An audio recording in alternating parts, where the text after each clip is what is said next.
So I cut out a little early there. I meant to pause the video and I stopped it instead. So Hebrews 10:38 and 39. So some people use these out of context and forget what's being spoken and who's speaking to who. So let's read this. Verse 38. Now the just shall live by faith, but if any man draw back, my soul shall have no pleasure in him. And then verse 39 is also important.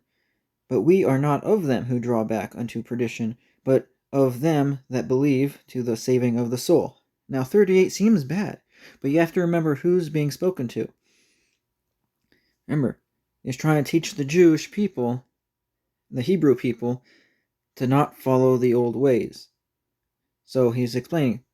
So look at it this way. If I'm street preaching with, well, I don't have a wife, but let's say if I was street preaching with my father next to me, and an atheist comes by, and we tell them the gospel of the good news,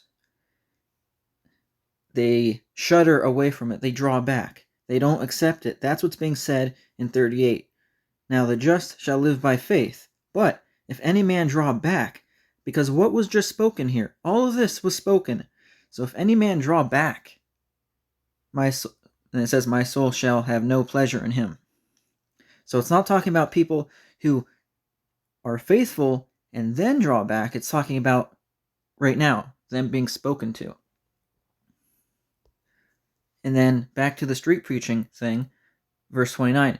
But we, hypothetically me and my father, who is preaching in this scenario, but we are not of them who draw back unto perdition, but of them that believe to the saving of the soul. So the Hebrew people are not living by faith right now.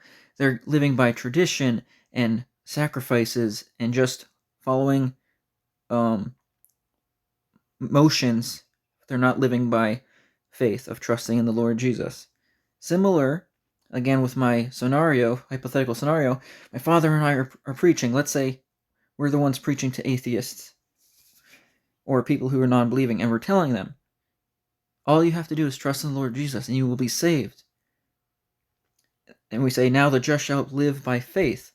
But if they're an atheist and they draw back, like saying, we don't need this, then their soul shall have no pleasure in him. But that's not closing the door either.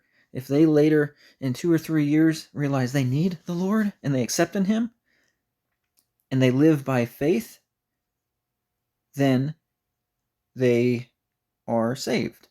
So 29 again, or 39, I'm sorry.